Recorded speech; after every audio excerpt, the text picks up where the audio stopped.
Thank you so much, Ben, and thank you, the Moscow Times, for organizing this. I'm going to try to make this talk least depressing, but bear with me because it might get a little bit depressing at times.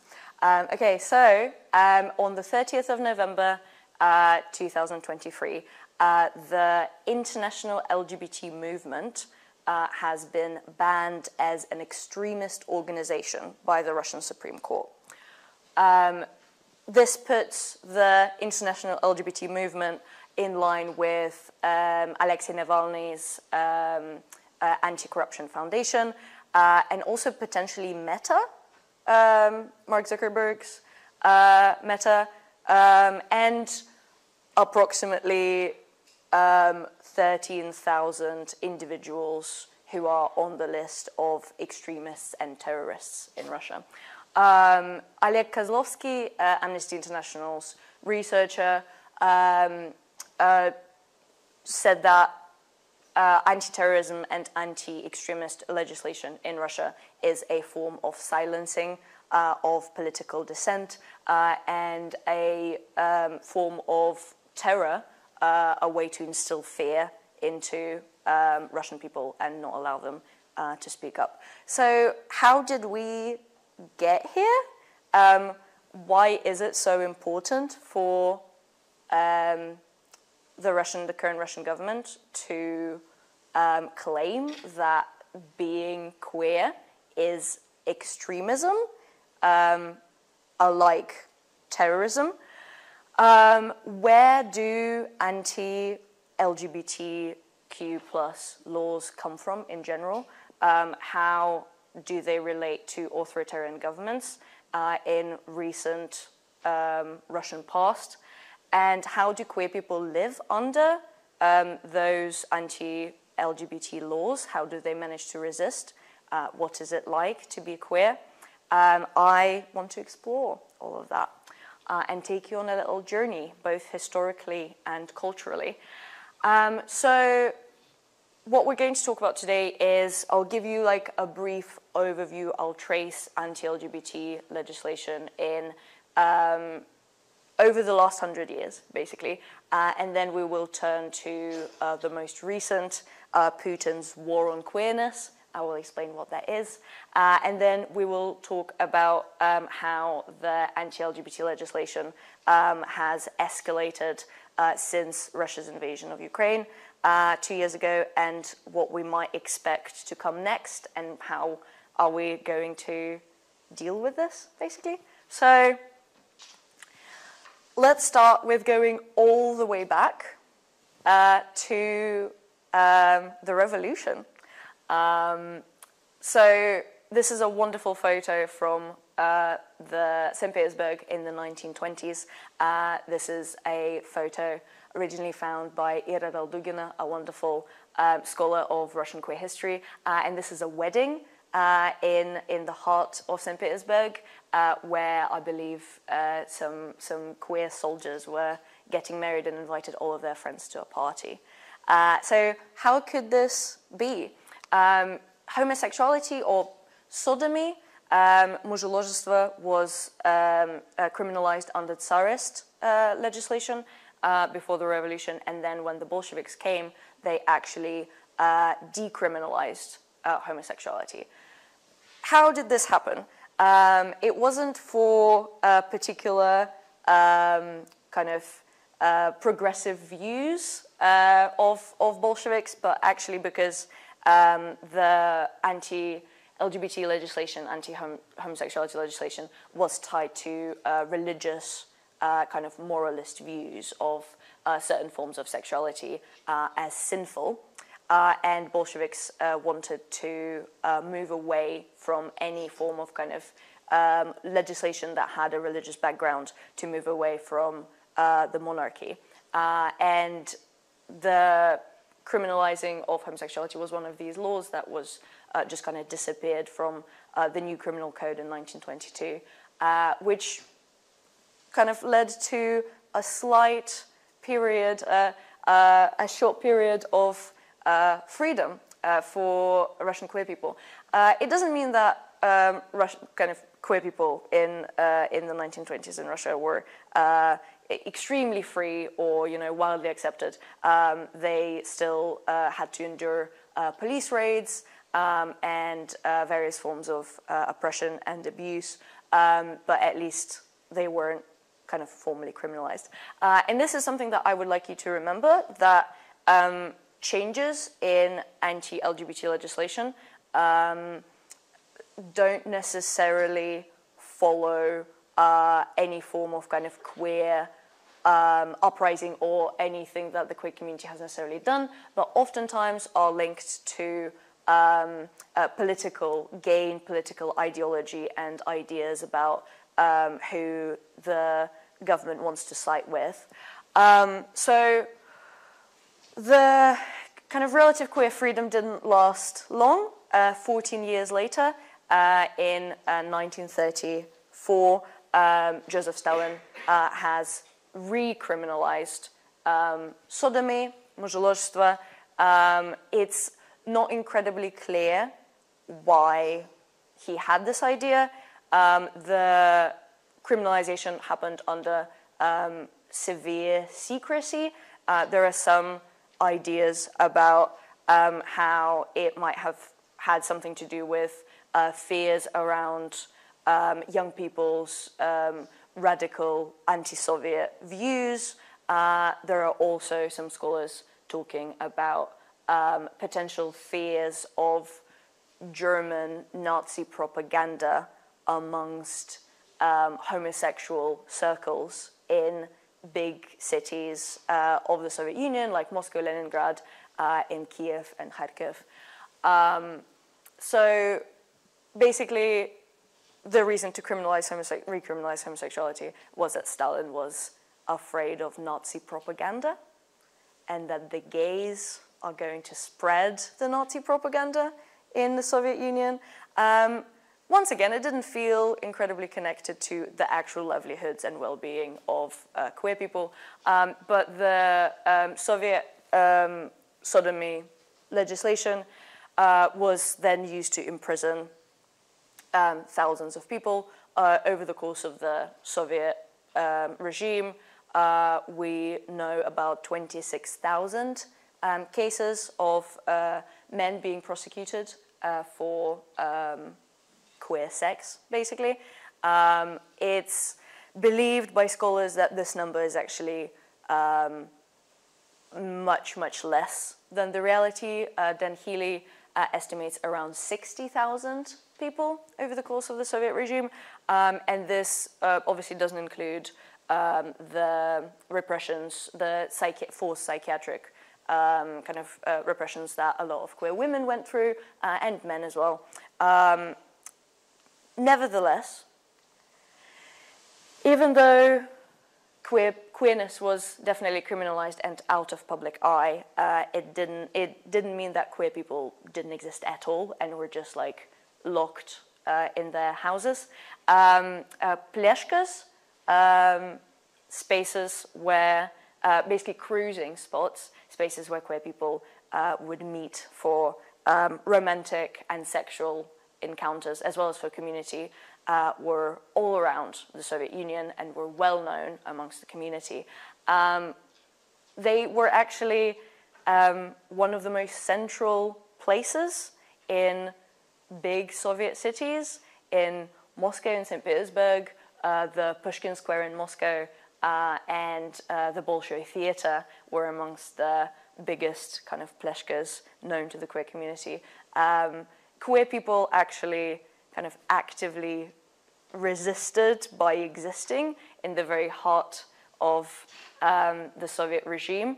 And as Yevgeny Fix says, kind of the politicization of pleshkas, kind of existing by changing the urban landscape, being remembered and recording your community by just like being there and having fun and having sex, was one of the things that queer people in the Soviet Union did a lot for years. So moving on to kind of more fun stuff, the 1990s was a time of kind of a sexual revolution after the Soviet Union collapsed. Sodomy was decriminalized in 1992 or 1993. It's said to be connected to Russia joining the Council of Europe. It might have been a requirement for joining. There are some scholars, like Venerable here, that believe that it actually wasn't a requirement, but rather it was kind of a decision. Basically, it wasn't actually a big priority for the Council of Europe at the time, but nevertheless, the elites that were making decisions about the legislation of the new Russia decided that this was a good move, probably, for their hopefully European future, which led to a kind of first moves towards organizing, creating a community, a lot of early queer entrepreneurship, gay clubs, specifically gay venues, gay magazines, a bit of activism, particularly activism related to HIV and AIDS, was all happening in Russia in the 90s. Also, Massagessen was very much happening in Russia in the 90s, which was great for us. So I'm not going to focus on history too much. I am, after all, an anthropologist who studies the modern day. But if you do want to read more about this, I greatly recommend Dan Healy's book, From Stalin to Sochi, the recent Rostam Alexander's book, The Red Closet, and also Olga Petri's Places of Tenderness and Heat, which is a great exploration of the urban kind of landscape and how queer people have changed the urban landscape. So, moving on to slightly more recent and maybe sadder times. Early 2000s was a time of this Putin-era prosperity that had to do with kind of proximity to global capital, and there was a lot of kind of perceived queer freedoms. A lot of more public spaces were taken by queer people. Even in the Russian Duma, it was said that queer people in 2002 was said that queer people are an undeniable, if unpalatable, fact of nation's life. I would love Putin to read that. But he probably thinks that. But it wasn't all kind of great and accepting, as probably a lot of countries in the early 2000s. The queer pride events, gay parades, were banned over and over. Actually, the mayor of Moscow, Yuri Lushkov, banned pride parades in Moscow for 100 years. So they are still banned until 2000,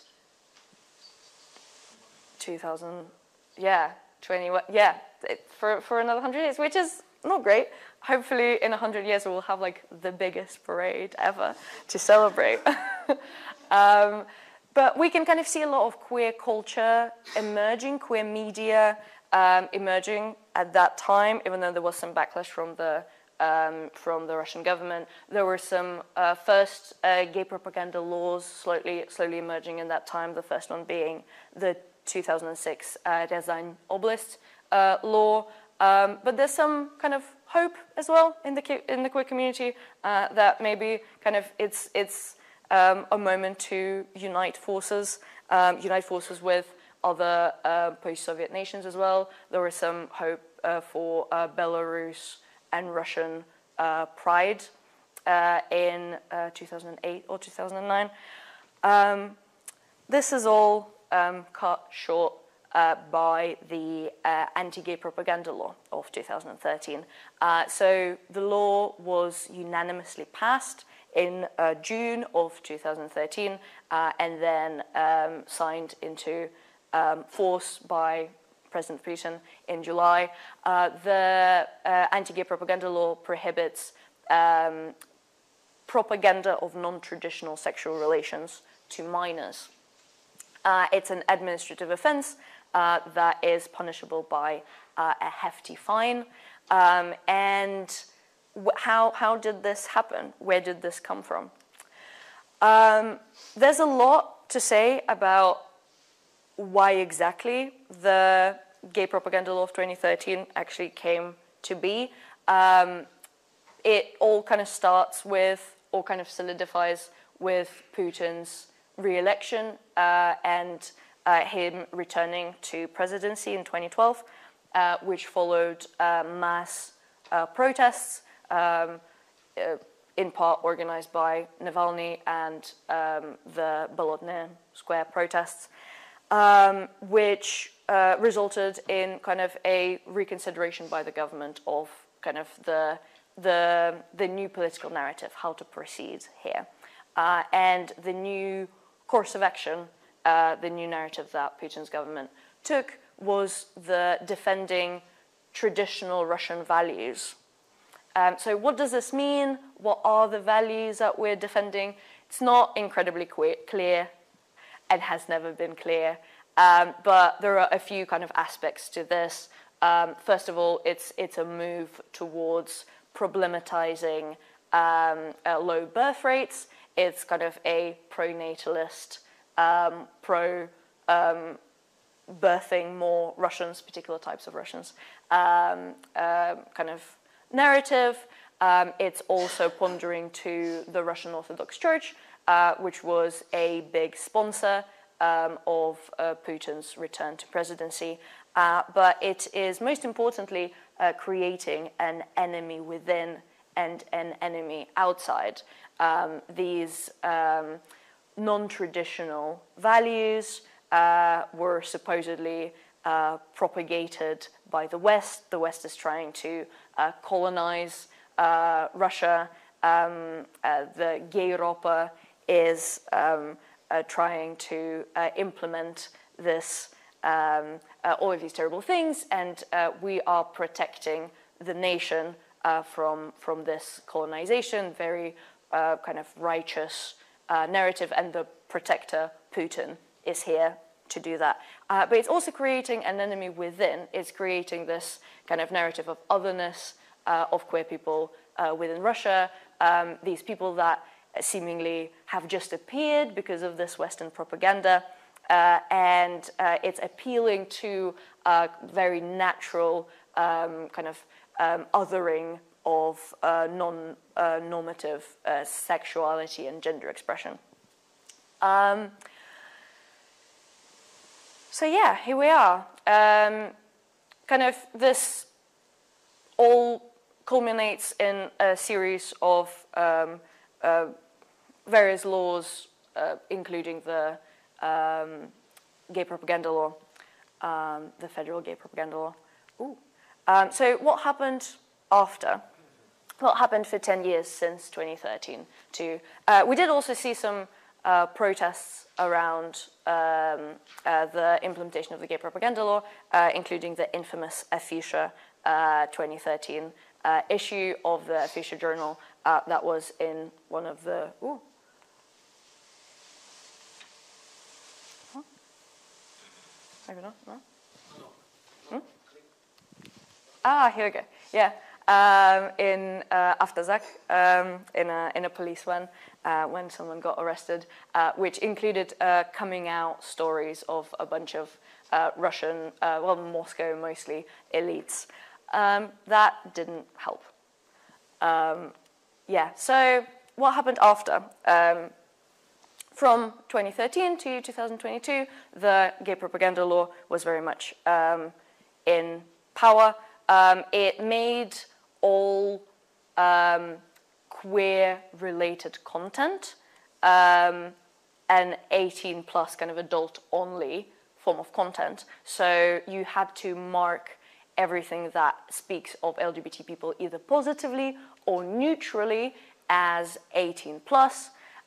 It meant that queer youth was practically excluded from any kind of conversations, any forms of help, like the Children for Four case, where an organization that was helping queer youth practically got destroyed by the Russian government. This kind of this legal framework created a lot of censorship, but also a lot of self-censorship, both by the queer community itself, but also by kind of industries that could have welcomed the queer community, like film industry, various kind of cultural, social events where, because the law was so ambiguous and kind of weak in phrasing, a lot of kind of venues, people, institutions would rather just not work with queer people at all. And this caused kind of a massive erasure of queerness from the public eye. It also created, obviously, more anti-queer violence. We have some statistics that support the claim that there was more kind of homophobic and transphobic hate crimes happening after the legislation. But it also made different groups of people more vulnerable. For example, parents, a group of people that I study, were became more vulnerable and were targeted because basically the government could claim that you are propagating non-traditional sexual relations to your children if you are actively in a queer relationship. So queer parents were under a lot of risk and threat that their children might be taken away from by the government, their parental rights relinquished, particularly people who had adopted or fostered children. Nevertheless, because the legislation was quite weak and like undefined, we didn't have a definition of what propaganda was, we didn't have a definition of what non-traditional sexual relations were, it was quite hard to prosecute. We don't have a lot of successful cases of prosecution. Some were, people were able to fight those cases and actually win. And the queer community kind of really united in this kind of desire to be more visible against the law. Some scholars suggest that this actually kind of triggered a lot of politicization of queer people that were in the early 2000s just kind of having fun, going to clubs, seeing Madonna play on the weekend in Moscow. But now we're kind of suddenly faced with this really big kind of threat of repressions against them. And the queer community created a bunch of wonderful things. The queer community media moved online. There was a bunch of blogs, podcasts, YouTube, short films, documentaries. Drag collectives became a really big thing and created zines. The first ever queer community media, Открытые, was very much a big part of that time. I want to talk about one particular example that I really like. The first ever children's book with same-sex parents in it. It was actually published in 2021, so very recently, and one of my interlocutors for my study spoke about the creation of this book. It is a originally American book that has been translated and published in 30 different languages, and the author of the book approached one of Russia's LGBT organizations, the Russian LGBT network, and asked whether they wanted to publish it. And they said, yes, of course, this is amazing. And it includes stories of two families, two dads with a girl and two mums with a boy. And it's absolutely wonderful. I actually have it. I have a copy. If anyone wants to have a look, this is the one and only Russian-speaking queer children's book that is properly printed on cardboard and everything, and you can like show it to a child. And my interlocutor obviously was really invested in publishing this and making this work because she herself has children and really wants her children to have this type of media and this type of representation. But in 2021, when they approached a bunch of independent publications, children's books publications, opposition publications, they all said no. They all said that it's too dangerous, it's too risky, they don't want to do it. So what My Interlocutor did and what the Russian LGBT network did is that they published the book themselves. They learned how to print books from scratch. They found a printing press that would print for them. The story goes that they've approached a few printing presses because also printing on cardboard is really difficult. If you're just printing a zine, you can just kind of do it yourself, basically. But printing on cardboard for children's books so that they can be actually functionally children's books is really difficult. They approached a few printing presses. They all kind of said no, and then they approached one, and the person they were speaking with said, "Oh yeah, my sister is a lesbian. I would love to help. She lives in the Netherlands with her kids, and like this would be great." And they printed kind of under the cover of night 100 copies of this book, and then sent it out to queer families all across Russia, queer community centers that had parents come in so they can come in with their children and read the book. Basically made this work. And the book on the back has, maybe you can't quite see, has the 18 plus marker on it, and it also says, children's book that can only be read and purchased by an adult. Because of the anti-gay propaganda law. So in this story, we can kind of see both the self-censorship of the kind of liberal opposition community that didn't want to kind of deal with queer people. And we can also see how the legislation is, really oppressive, but queer people make it work. Queer people resist. They even print books for their children to enjoy and represent their various family setups. Back to more depressing stuff. So we were kind of, this talk is a bit of a roller coaster, right? I'm like giving you a bit of like nice news and then again. So homophobia and queerphobia has greatly been weaponized since Putin's invasion of Ukraine in 2022. From the very first days of the war, it was obvious that the traditional family values narrative is going to be used by Putin's government a lot to justify their actions. The Patriarch Kirill of the Russian Orthodox Church mentioned gay parades on the 4th of March as the reason for why Russia invaded Ukraine.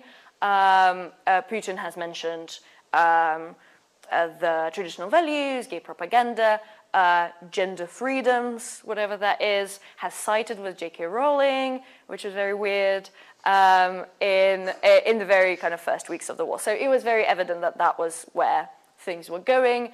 And indeed, in December 2022, we got an expansion of the gay propaganda law. The new,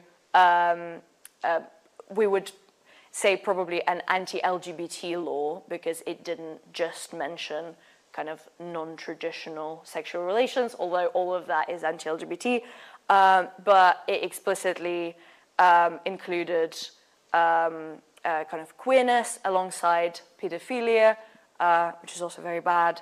And basically now you were not allowed to publish or publicize in any way propaganda to everyone, not just minors.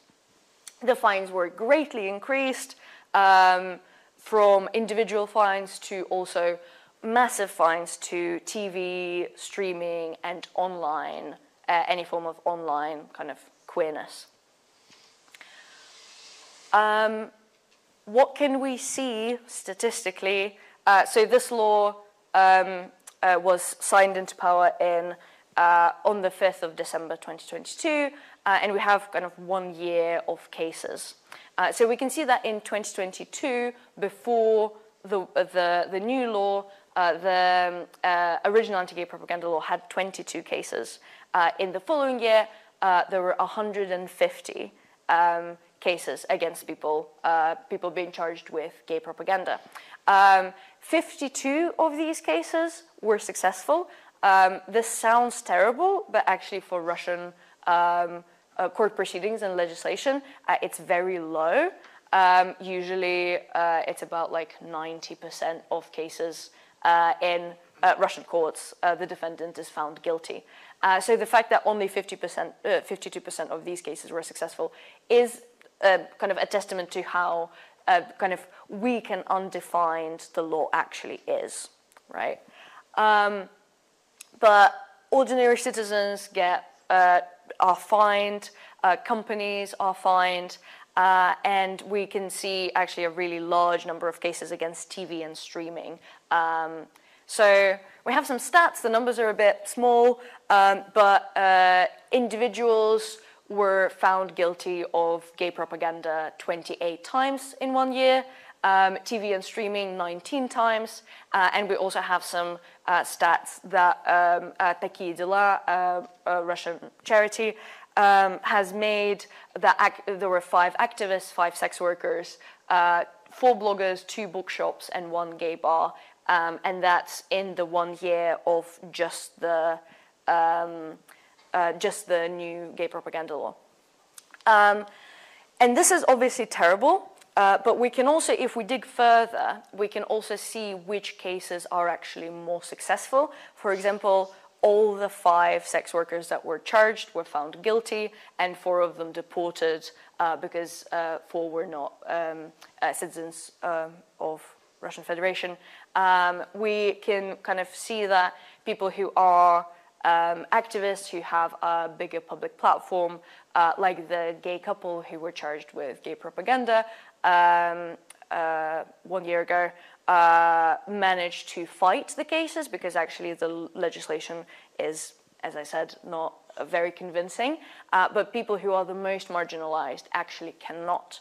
And the gay propaganda law is very convenient for police because they need to fill quotas, and it's really easy to file a gay propaganda kind of suit against someone just by scrolling through their social media. You don't even have to go outside of the police station. You don't have to leave your car. You can just go online and look at TikTok or look at Vkontakte and see a rainbow somewhere. And this is one of the key kind of aspects of this law, is that it's extremely damaging to queer people, but it's also very easy to implement and very kind of great for the Russian state apparatus. And we can definitely see that not all queer people in Russia are equally vulnerable to this legislation. We can see this like triple marginalization of certain members of the LGBT community are more marginalized, like trans and non-binary people are much more vulnerable. Migrants, people who aren't citizens, are much more vulnerable. People who don't have kind of social and financial capital, obviously, to fight and hire really good lawyers. Sex workers are extremely vulnerable to this and have been charged many times.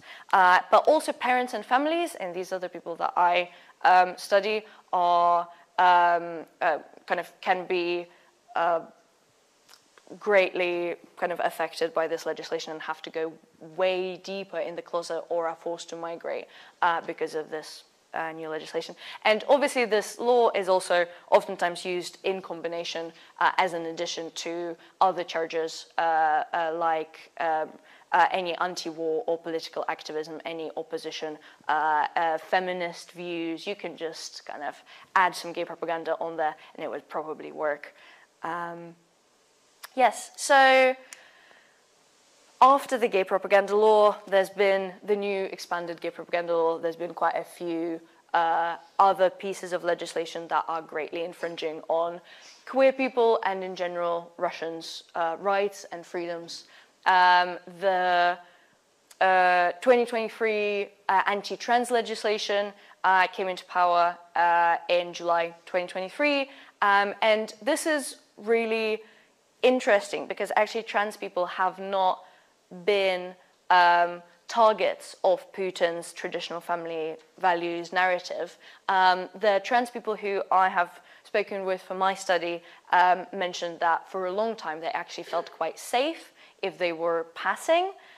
Families with trans parents felt much safer than same-sex families because they weren't kind of easily clockable by institutions and people that they interacted with. They just kind of looked heteronormative to the naked eye a lot of the time, not always. But this is the first time when the Russian government has really pushed a transphobic narrative. And this is in line with the Russian government following various right-wing trends in the West and across the world. Trans people are a new, exciting kind of enemy, a new other that the voters haven't thought about before, and they can be easily distracted by this new kind of evil. The Western transgender industry has been mentioned in the Russian Duma, $1 billion industry. And basically what happened was a blanket ban on transition has been introduced, where trans people in Russia can no longer access any gender-affirming care, whether surgical or hormonal medical treatments. They can also are banned from changing their gender markers on their documents, including their birth certificates, passports, etc. And this has also, and there's also a ban on adoption and marriages by trans people, basically, which is also not great. And we have seen quite a few cases of marriages getting annulled and people's children being relinquished by the state on the basis of this legislation. And this isn't great.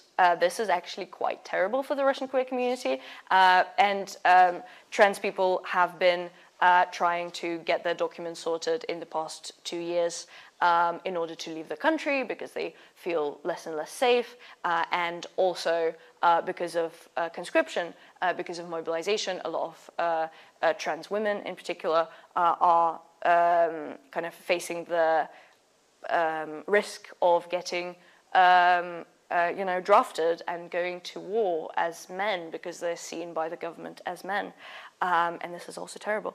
But what we can see is a lot of resistance to that particular legislation, and both the queer community and the Russian kind of activists, general opposition coming together to help the trans community as they can.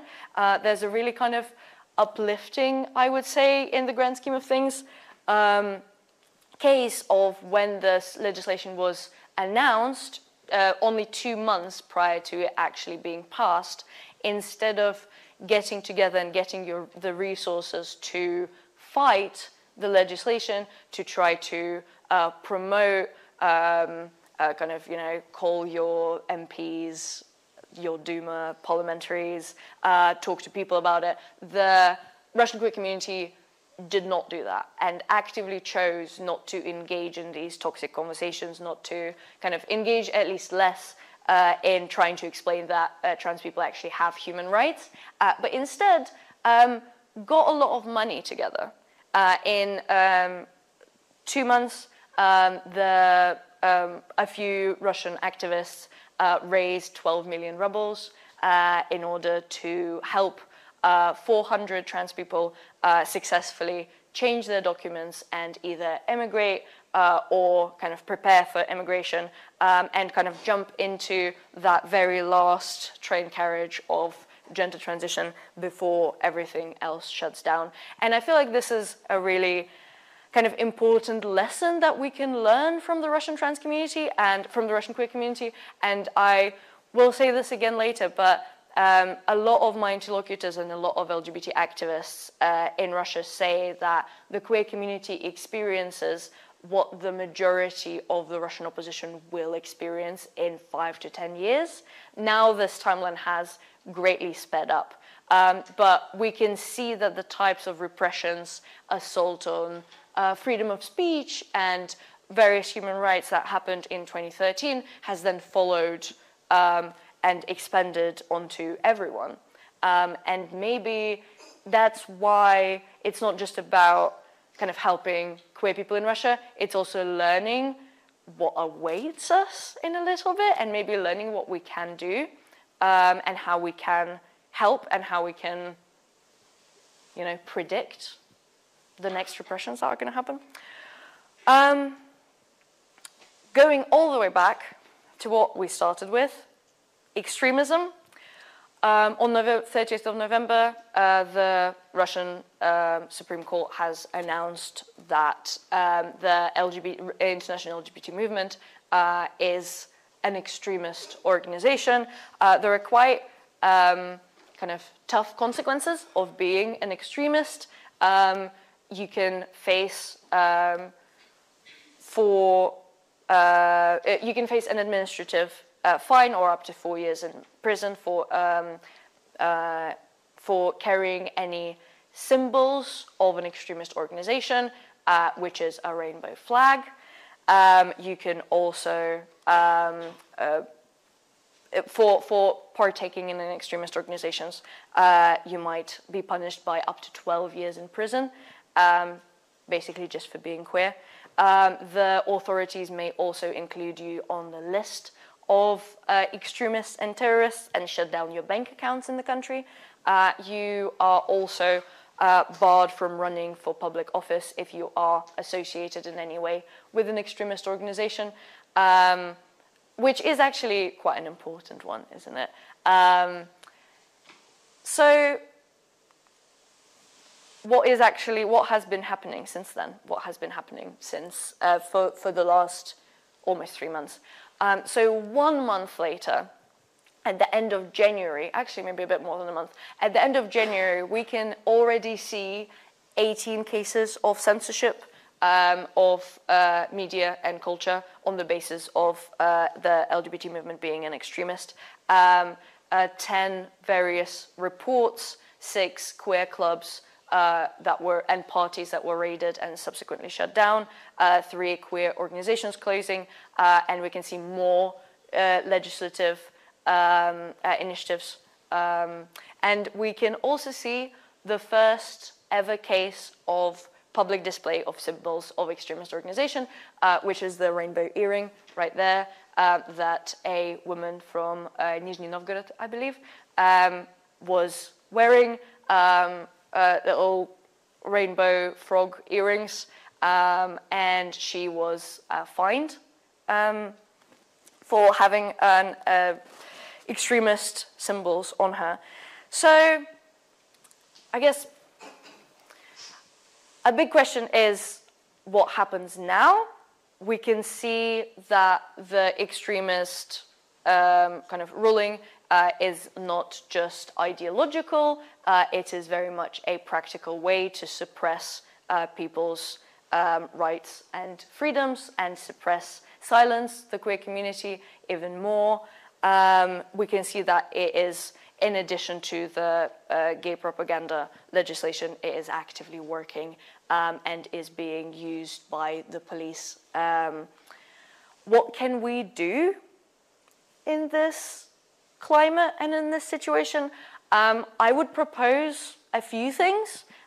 First of all, archive and document queer history and queer culture. Just like the photos that I was showing before, that would not have been possible if queer people didn't save and archive their history and what they had.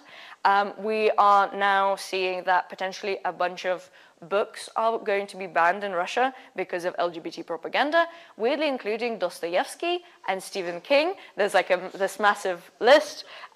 We don't actually know where propaganda is in any of them, but there are conversations about maybe creating a public Google Drive or a library or website with all of these books accessible in case they do actually get banned.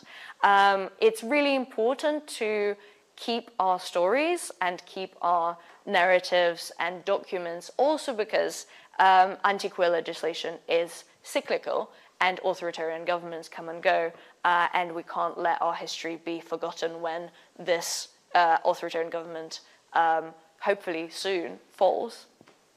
We also should support Russian and Russian-speaking queer organizations. Queersvit is one of the organizations that helped the trans community and fundraised for the 400 trans people to change their gender markers on the documents. They also help queer people migrate from Russia and Ukraine and try to kind of support queer people's desire to change where they are, leave, and adapt in new places, which brings me to my next point: facilitate migration of queer people from all of these really dangerous contexts. We can help by writing to our MPs here and thinking about how migration from Russia is not just kind of people running from the political regime in general, but also queer people running for their lives, basically. And it's great to just learn more about the queer community, consume Russian queer media, follow queer activists, keep informed. So I guess a really big, like a few takeaways that I want you to, remember from this is that anti-LGBT legislation isn't really about queer people themselves. It's about ideas, ideology. It's about political alliances and who, and it's about silencing people in general. It isn't really just about queer people, but queer people do suffer because of it. And kind of repressions never end with the queer people. Usually it's followed by repressions across the board. And just kind of remember the very depressing thing of you should care about anti-LGBT legislation because it's usually what happens to everyone in like 10 years. And also maybe on a slightly more hopeful note, that repressions do end and authoritarian regimes do end, and hopefully we will have a window of opportunity to change things, and that's when we should really quickly remember all of this and remember which laws we should repeal and get rid of, and which laws we should bring. Yeah, and that's, I guess, this is it. This is me. If you have any questions, please do ask them in the Q&A section.